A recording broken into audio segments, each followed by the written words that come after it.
Assalamu alaikum. Мекендеш медиа YouTube каналының көрүүчүлөрү. Эшикте кыш, көрүп атасыздар, кар жаап атат. Мен болсо адаттагыдай эле тоокканага кирип, сиздерге бир пайдалуу видео тартайын деп баштадым. Туугандар, менин каналымды биринчи жолу көрүп аткандар лайктан басып коюңуздар. Сунуш ой пикириңиздер, сурооңуздар болсо комментарий калтырып коюңуздар, суранам. Мен кадимкидей эле ушул мурдагы видеодогулардай эле бүгүн дагы сиздерге пайдалуу видео тартайын деп турам. Бүгүнкү видеобуз ушул тооккананы менин жайым тар болгонуга байланыштуу. Мен ушундай өткөнгү видеодо да айткам сиздерге. 2 этаж кылып короо кылып атам деп. Ошол короо мына почти бүтүп эле калды. Буюрса астыдагы могул бош турган жерге дагы тосом. Бул жерге дагы үстүгүдөй болуп акыр коюлат кармушка. Анан 2 этаж болуп бул жака сорт менен бөлөмүн. Азыр бул жагы 2 этажы бүттү, толук болгону ниппельный пайлканы коюш калды. Мен болсо кышта кадимкидей эле Кудайга шүгүр, Алланын берген нематын алып, кышта деле жумуртка алып атамын. Кантип алып атасың дегендерге ушундай жылуу кылыш керек сарайды. Айнектер коюш керек, мындай айнек, кадимкидей айнек тосуш керек. Адам сыяктуу эле булар деле жылуу кылыш керек, жылуу суу бериш керек. Жылуу суу дайым жанында туруш керек. Анан мындай кармушкаларга илип коесуздар, кошумча бункерный кылып салып койсоңуздар деле болот. Бул жака адилер чоң тоокторумду бөлүп койдум. 7 тоок бир корозго расчет алып койдум. Бул жерде азыр 14 маки 2 короз бар. Стандарт өзү 7ге 1 болуш керек. Эсиңиздерге түйүп алыңыздар. Бул жерде азыр сиздер көрүп атасыздар, байкап атасыздар. Бул жерде Тоджон бар, Лигорн белый стандарт, Адлерский серебристый, привозной Казакстандан келген. 3 порода бар. Азыр булар аралаш. Булардын жумурткалары азыр только пищевой эле жегенге эле колдонулуп атат. Анан жумурткалат элем, анан аралаш экен тоокторуң дегендерге чочулабаңыздар. Себеби тиги короонун аркасында дагы өзүнчө башка линия бар, Адлер. Алар мурдагы видеодо көрсөткөнмүн. Алар стандарт боюнча коюлган, башка порода кошулган эмес, таза кан. Ага гарантия буюрса. Буларды азырынча бөлө элекмин. Местам толук бүт элеге байланыштуу, ушинтип айла жоктун амалы дегендей аралашып эле жүрөт. Ошондуктан бул жагынан кыжылат болбоңуздар. Буюрса легорундарыбыз дагы жаңы жылдан кийин даяр болуп калат деп ниет кылып турабыз. Азыр короздор толук боло элек. Короздордун кичине короз сатып алышым керек. Короздорду алсам, буюрса даяр болот. Туугандар, мына опилкага сиздер маани берип атасыздарбы? Опилканы мен жукарак салып койдум. Буларды асты курук болуш керек. Адам сыяктуу эле да бул тооктор дагы. Асты ным болуп, чыла болуп, көпчүлүгүбүз эми туурусын айтканда бизде мен деле мурда карап жүргөнмүн, бирок манчалык азыркыдай маани бербейт элем. Азыр эми тоокту түшүнүп, уже үйрөнүп, дагы деле түйүүгө, бул нерсени түйүүгө жетиш кыйын экен, бунун дагы өзүнчө илим экен. Үйрөнүп кете берет экенсиң, мындай түйүүгө жетпейт экенсиң. Эми билген маалымат мен сиздер менен билесиздер, ар дайым бөлүшүп жүрөм. Опилканы койгон себеби асты курук болуш керек. Бул жерден сызды закти өткөрбөйт. Жакшы болот, ден соолугуга жакшы булардын, коопсуз болот. Анан бул бир жумага чейин эле жетет. Себеби азыр эшикте дагы нымдуулук көп болгону байыштуу. Агылдын ичинде дагы, тооккананын ичинде дагы тез эле чыла болуп кетет. Мисалы үчүн көрсөңүздөр, азыр мен бул жакты тазалай элекмин. Мына көрдүңүздөрбү? Булар жакта джерси гиганттар. Булар ушундай асты чылап кетип, бул жакты тазалай элекмин. Эми тазалайм. Туугандар, мынабы тооккананы мен жайым тар, канча тоок батат, кандай кылсам болот дегендерге бул кичине болсо дагы пайдалуу маалымат болсун, видео болсун. Мынантип 2 этаж эле кыласыздар. Мен мына мисалы үчүн мына сеткаларды 1 метрден койдум, артып калганын кыркпай эле бул уштап эме кылбаш үчүн үстүгө мынтип эле кайрып койдум. Тооктор мындай кичине ачык жерлери калат. Эгер ушундай корооңуздар болсо, бул жактан учуп чыгып кетпейт. Себеби булар эгизде бийикте турганга байланыштуу, бул жакка мындай көз артып турат дагы негизге көп эме кылбайт. Анан бул жакка дагы ушинтип эле коюп койгонмун. Бул жакка жем салам. Ичиден деле жей берет, сыртынан деле жей берет. Ичидегилер наркы бетинен жейт, булар сыртынан жей берет. Бул жака дагы кошумча коюп койгонмун. Бул брудерим эле. брудеримди азыр мындайча айтканда раддом кылып койдум. Тооктар ушул жака кирип тууйт. Анан азыр тоок тукумдарын терип алдым. Анан мынантип бекинип дагы тууа берет мындай. Кычыктаргачы. Тоок өзү негизи караңгы жерде тууганды жакшы көрөт. Караңгы бекинип тууганды жакшы көрөт, караңгы жерге тууганды жакшы көрөт. Азыр ушул жерден эле азыраак алып атам, 30-40ка чейин жумуртка алып атам бир күндө. Кыштын күнү уже чилде, кыш кадимкидей декабрь дегендей. Анан мынтип эле пластиковый трубалардан эле мынтип кармышка жасап койгонмун. Мынаны үстүнү где-то 12 сантиметр кыркып койгонмун бул жагда, мындайга өлчөп 12 сантиметр. Ошондо тооктун башы кеңири батат. Көп деле кылса болот, дагы 1 сантиметрге чейин кошсо болот, бирок бул жерде мына кичине овальный болуп турган жакшы, мына борту. Себеби бул дагы бир өзүнчө бир секрет, мындай мен өзүмдүн байкаганым. Тооктар мына жемди жегенде бул мына чачып жейт да, мынтип чокуганда чачылат. Ошондо бул мына кичине овальный болгондо жем чачылып туруп кайра ичине түшүп калат. То есть перерасход болбойт жемиңиздергечи.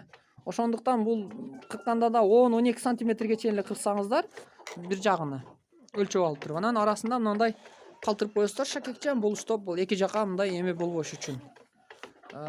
Интернетте да көрсөңүздөр болот. Мен интернеттен көрүп жасаганмын. Интернетте бирок мындай чоң кылып тур, мен өзүм ойлонуп, муну башкачараак кичинерээк кылдым. Ушундай эмеде ыкмада. Анан бул жакта эшиктери бар. Эшиктерди ачып койгом, эми все равно кириш керек болот ичиге. Булар Джерси гигант. Мына Тоджон. Булар астылары ушундай чыла болуп кетти. Булар тазалай элекмин, бүгүн үлгүрбөй калдым. Ушундай Тоджондорум дагы, Джерсилерим дагы баары тазакан, линиялары таза. Буюрса, булар чоңой элек, кичинерээк дегендерге чоңой элек. Булар канча айлык болду азыр? 5 айдан өттү, 6 ай болуп калды окшойт. Точно эсимде жок. Жетил элек азыр, ошондуктан буларды азыр жыгыш жем менен багып атам. Булар жумуртка кире элек. Анан мынтип көрдүңүздөр, мынтип буланат. Анан мынабу сиздерге кызык болуп атса керек, мынабу эмнеге турат, үстүдөн түшүп калдыбы деген мынандай кызык суроо болса керек. Мына патрон турганыга. Бул жакта бар. Бул жака дагы бир патрон кыйганмын. Мына көрүнүп атабы сиздерге? Мына дагы бир патрон койдум. Азыр айтып берем муну эмне себептен койгонумду. Бул жака дагы бирөөнү койдум. Бул жака дагы бир патрон койдум. Бул койгонумдун себеби, бул жерде бүгүн койдум буну дагы. Айткандай, бүгүн эле азыр текшерип койдум, баары жайында иштеп атат. Бул жерге инфракрасный лампа болот. Билгендер билет. Буну койгонум себеби, мынантип көрдүңүздөрбү? Буланат булар. Азыр лампа жок. Кийинки видеодо буюрса азыр лампа ала элекмин, заказ кылдым. Лампа келип калса, ошондо көрсөтөм. Инфракрасный лампа бул ысык жылуулукту берет. Бул көбүнчө жөжөлөргө көп колдонулат. Анан плюс D3 витамин берет. Бул тооктарга өтө пайдалуу. D3 бул D3 деген кадимки күндүн нуру дегени да, мындайча айтканда, билбегендерге. Ошондуктан мен бул жака койгонум себеби, бул жак мына бул жерден перегородка болот дагы. Бул жака өзүнчө бир проводо турат. Бул жака мына алысырактан тартайын. Бул жактан бул жака чейин бир проводо турат. Бул жака ичиге лигорн коюлат. Бул жака үстүгө могул эшикке чейин дагы бир проводо коюлат. Бул жака Тоджон коюлат. Анан бул жака астыга үстүгө 2 линия Австралорп Румыния бар. 2 линия экөө аст үстү болот. Алар аз эле, ошондуктан бул жака жайлайм. Анан бул жакта мына брудерди аламын. Анан бул жерде адлер болот. Ошондо мен бул жака мына ак кармышкаларга баарыга жем сала берем. Бул жерге дагы болот бир кармышка. Тосулат сетка менен. Сыртынан дагы, ичинен дагы жей берет. Мына бочокту алып таштайм. Тиги жактан ниппельный паялка кылып туруп, шланга менен алып келип туруп, мына установка кылам. Ал жөнүндө да буюрса сиздерге тартамын. Мына установка кылам. Ичиден ниппельный паялканы иче берет. Плюс эгерде тамчылап түшө турган суу болсо, бул жака түшөт акырды ичиге. Бул жака жем салганда жем менен машталып жакшы болот. Эгерде нарака тиги жака кылып койсом, эме болуп калат. төгүлгөндө булар сууду чачып ичет да, чачыратып ичкенде полду өл кылып эме кылып коюшу мүмкүн. То есть кыйын болуп калат да, монтажга да кыйын болуп калат. Ошондуктан сыртынан кыламын. Ал жөнүндө дагы буюрса кийинирээк видео тартамын. Ушул патрондордун турган себеби ушунан. Булар ушундай буланып эме кылып туруш керек. Анан бул жака ичиге мындай борт коюп койгонмун, мындай кылып.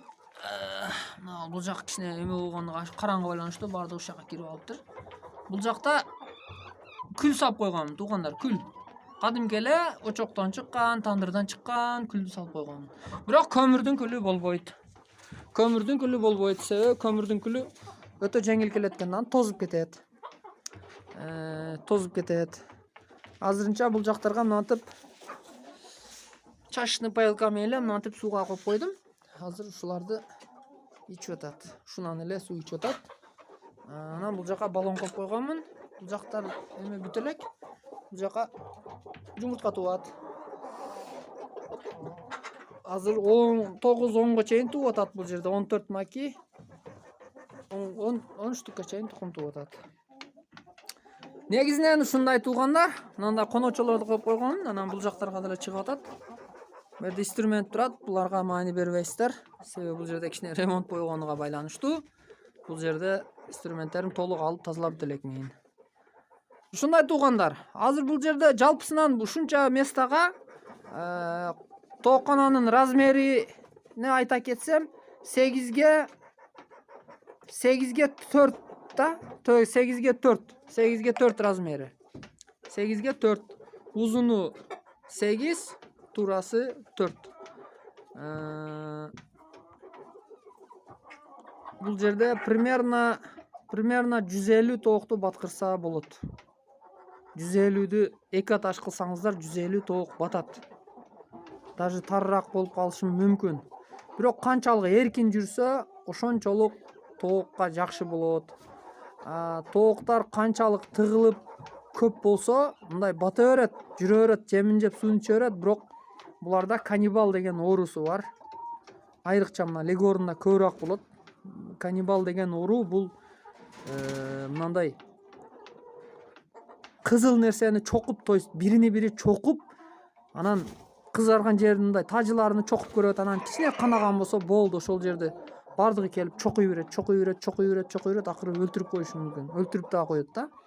Ошондуктан бул адлерде да бар, бирок канчалык эмес. Легорунда бирок көбүрөөк. Ошондуктан жайды кеңири кылып, кеңири жерде баксаңыздар жакшы болот. Негизинен адлерди ушул бардыгы эле ушул менин ушул жердеги породалар, тооктарым булар үй шартында багытталган тооктар породасы. Бул кандай? Булар клеткага ыңгайлашкан эмес булар. Буларды эгерде багыңыздар болсо, огородуңуздар кеңири болсо, кое берип баксаңыздар сонун болот, өтө сонун болот. А менде шарт жоктугуга байланыштуу жазында деле, кышында деле ушинтип карайм. Бирок жазында чөптөн алып келип, үйдөн чыккан отход ушундай нерселерди алып келип берип турам. Азыр деле берип турамын. Азыр гидропоника өстүрөйүн деп атам. Ал жөнүндө дагы видео болот буюрса. То есть мен тоокторум кантип карап эме кылган болсом, сиздер менен дайыма бөлүшөм. Мен жашыра турган деле эчтемем жок. Дайыма сиздер менен өзүмдүн жакшылыктарым менен, ийгиликтерим менен бөлүшүп турам. Андыктан менин каналыма дайыма көз салып туруңуздар туугандар. Колдоо кылып, жакшы сөздөрүңүздөр менен бөлүшүп туруңуздар, лайктан көбүрөөк басыңыздар. Сиздер да кылыңыздар ушундай тооктарды. Адам кылган нерсени туугандар адам кылат экен. Мен деле мурда ойлоп жүргөнмүн, бирок кылыш керек деп канча жыл күтүп жүрдүм. Убакыт өтө берет экен. Болгону туугандар аракет кылыш керек экен. Аракет кылыш керек экен, издениш керек экен. Орусча айтканда рисковать этиш керек экен, же кыргызча айтканда тобокелдикке барыш керек экен. Себеби коркуп жүрө берсек, бул нерсе болбойт экен. Бизге эч ким кылып бербейт экен. Ошондуктан аракет кылыңыздар. Бир попытка болбосо экинчисиде, болбосо үчүнчүсүдө. Мен мисалы үчүн мурда деле кылып көргөнмүн. Мындайча айтканда банкрот дагы болгонмун. Бирок акырындык менен калыбына келип атат, Кудайга шүгүр. Келечекте дагы жакшы пландар бар. Чоңойтом деген ниеттерим бар. Аларды да сиздер менен буюрса бөлүшүп турам. Андыктан аракет кылып баштаңыздар. Үйдө отургуча кичине инкубатор алып баштап көрүңүздөр. Кичине короо кылып аздан болсо дагы баштап көрүңүздөр. 20 класстар, 30 жөжөсүдөн алып мен сиздерге сунуштайт элем, ушул 0дон баштап кылсаңыздар жакшы болот. Мен өзүм 0дон баштадым. Жөжөсүнөн багып, жумурткасынан ачырып, себеби сразу эле тоогуну алып туруп кылсаңыздар, ушул бизнес кылам десеңиздер, тоогуну алып эме кылам десеңиздер, бул уже даяр продукция болуп калат дагы, көп нюанстарын билбей каласыздар. Ошондуктан багып көрсөңүздөр, сиздер мындай то есть көбүрөөк илим алып, ичине көп нерсени үйрөнөсүздөр да. Ошондуктан туугандар, 0дон баштауну сиздерге сунуштайм. Мен өзүм аппарат алып ушундай 0дон баштадым. Азыр Кудайга шүгүр уже жакшы эле деңгээлге жетип алдым. Көп дебейм, бирок кыйла тажрыйба алып калдым. Тажрыйба менен бөлүшкөнгө даярмын сиздер менен. Жашыра турган эчтеке жок. Ошондуктан бул нерсени кылып көрүңүздөр туугандар. Кылып аракет кылыңыздар. Жумуртка керек болсо, азыркы учурда менде жумуртка бар. Бирок жаңы жылдан кийин эме болуп калат. Өзүмө керек болуп калат. Ошондуктан 1 ай деп коеюн, 1 ай убакыт бар. Жумуртка алам десеңиздер, ачырып алыңыздар. Бекер отурбай, аз да болсо үйдө шартыңыздарга жараша ачырып үйрөнүңүздөр. Убакытты текке кетирбеңиздер. Кызыгат элем, кылыш керек эле деп жүрө бербей, аз да болсо аракет кылып үйрөнүңүздөр. Быйыл кичине тажрыйба алыңыздар. Кийинки жыл да кичине ошентип секин акырындык менен үйрөнөсүздөр. Бардык нерседе риск бар, тобокелдик бар. Эч качан даяр акча, эч качан даяр иш келбейт. Ошондуктан ушундай нерселерге барыш керек туугандар. Сиздер менен Мекендеш медиа YouTube каналы болду. Менин видеолорум сиздерге аз да болсо пайдалуу болот деп ишенемин. Андыктан менин каналыма жаңы көргөндөр катталып коюңуздар. Сунуш, ой пикириңиздерди, каалоо тилектериңиздер болсо жазып коюңуздар. Мен кубанычта болом. Сиздердин ар бир жакшы сөзүңүздөр мага дагында мотивация берип, жакшы ийгиликтерге, жакшы нерселерге жетишкенге, сиздер менен жакшы нерселер менен бөлүшкөнгө жардам берет. Андыктан кийинки видеолордо көрүшкөнчө саламатта калыңыздар.